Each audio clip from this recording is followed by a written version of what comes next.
You know, in a way, this is going to apply to all kinds of failure, but it is a magic channel. So let's talk about it from that perspective. What do you do when your spells fail?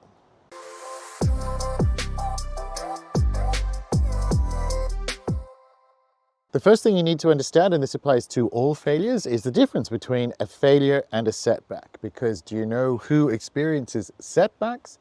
People who are actually doing things. Think of it this way. The people who get injured at the gym are the people who go to the gym. They're experiencing setbacks on the way to success. The people who don't get injured at the gym are the ones who aren't there. So a setback is not a sign of failure. A setback is a sign of progress. Here's a live example. This video is a complete reshoot because the first time I did it, it was framed wrong, it was too high, it was too low, it was a mess. This one is much, much better. You can't prove it's not. But it is an example of the difference between a setback and failure. So a setback is your boat running aground.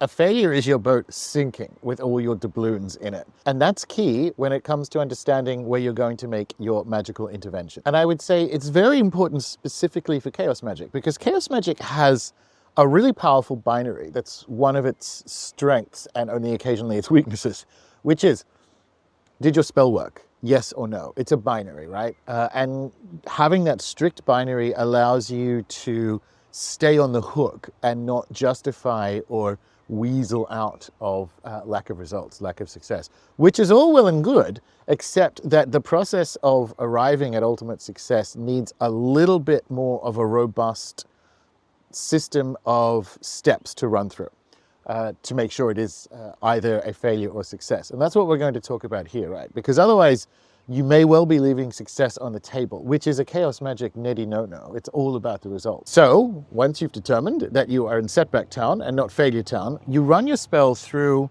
4 categories looking for optimization and improvement. And they are technicals, probabilities, fate versus destiny, and desire mapping.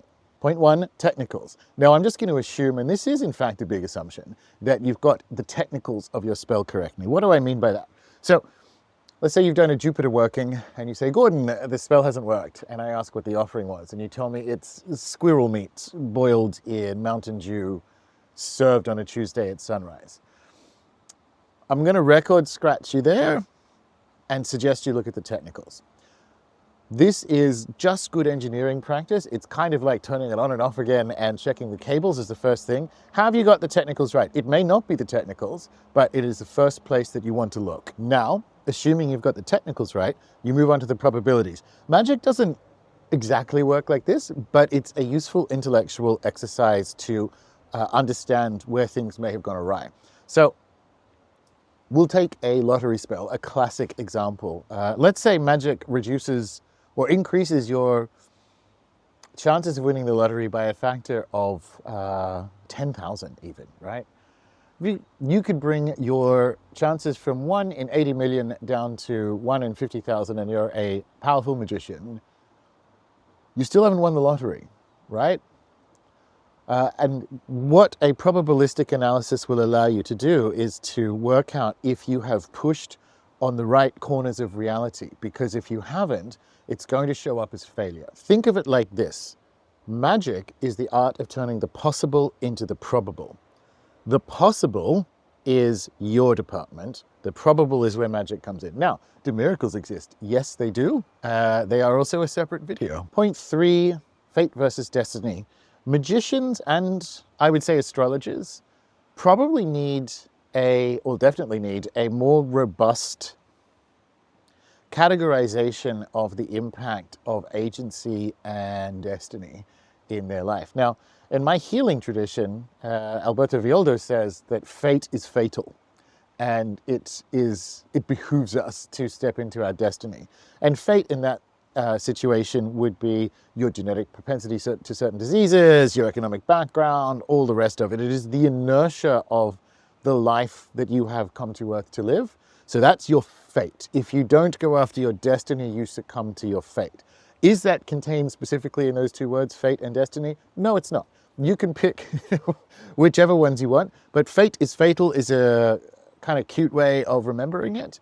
And that's the key, right? Like we need to separate the things that can be pushed from the things that we've come here to experience. I try to avoid using terms like free will because it might have once had philosophical currency a couple of centuries ago, but now it seems to have been conflated with American late capitalism, where you're told you can grow up to be a princess or a helicopter, or the world is your genetically modified oyster.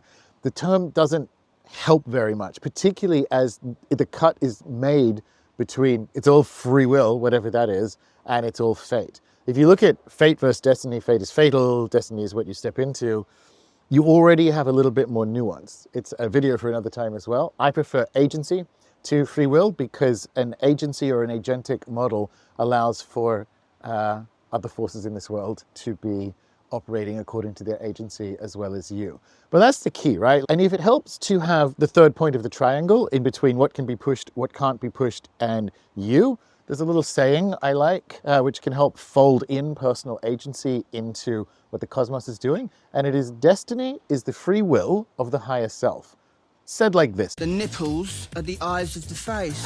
So you've done the probabilities, you've moved through fate, destiny, and free will, and now you've arrived at desire. Is this something that you actually want? Jack Sparrow does not know what he wants. Let me give you an example, because desire is tricksy. In fact, we do a lot of work in the Foundations of Magic course and the Wealth Magic course in the members area of Rune Soup to uncover this. Desire misfiring or malfunction, I don't like the technical words for that, is, I would say, perhaps the most common pitfall when it comes to spells not appearing to quote-unquote work. So let's take an example of someone who is enchanting because they want to move to Bali and nothing's working, nothing's moving. Well, look underneath what Bali actually is. This person instead might want to consider a target around living somewhere creatively inspiring and new and exotic, assuming you're not Balinese, where it is easier to collaborate with people working the digital nomad life or startup life, that kind of thing. Work out what comes through as Bali, work out what those actual desires are, and amplify them, surface them, put the magic behind them, because you could end up somewhere entirely different that is fulfilling, that you're unaware of, that is fulfilling what you think Bali is in your heart. And it also might be Bali, right? As long as we're surfacing the desire, as long as we're mapping our magic to what the true calling of what wants to come through us and out into the cosmos, as long as we're amplifying that energy, then we get pulled into those preferential futures. So those are the 4 points that you want to run your quote-unquote failed spell through. And once you've done that, and you are satisfied that it is it's compliant across all those categories, what do you do then? You wait. You literally wait. The funny thing about apparent failure, and this is real coyote magic, this is real trickster magic, it's very often, and it's unfortunately impossible to, well, near impossible to work out in advance. The cosmos will put obstacles and challenges and seeming failures in your way so that you transform in the process of overcoming them to become the person that the results happen to. Let me give you an example from my life this year. I had a health goal of autonomic regulation for this year, and it was going okay. And then I ended up being hospitalized in South America's second poorest country for a little while, and a lot of stuff got thrown out there. I mean, the microbiomal impact on your autonomic system is very well known, and I was on intravenous antibiotics for days, and I was in this wallowing state, like, oh, well, I guess that's a failure. Except had that not happened, and had I not gone and looked at the post-antibiotic nutritional support for rebuilding the microbiome, I wouldn't have found the right eating plan to support my autonomic type, which meant that I'm now closing out the year with that goal, a resounding success that it wouldn't have been had I not failed. So sometimes you need to be paused so that you can slow down and open up the noticing so that you can see the twilit path that the universe has laid out for you. You think you're going that way, it wants you to go this way to hit your goals.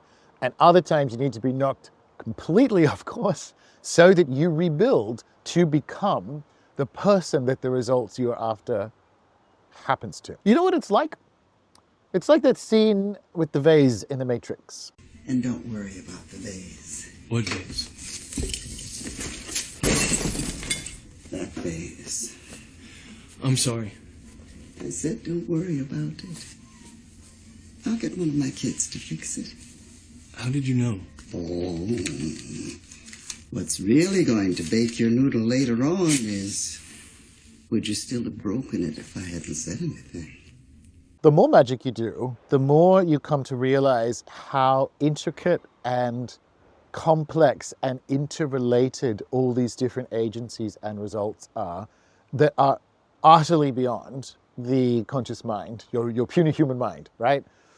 And so when it comes to assessing so-called failure, you need a system that can account for complexity and still give you the right signals. And this is my system. I hope that helps.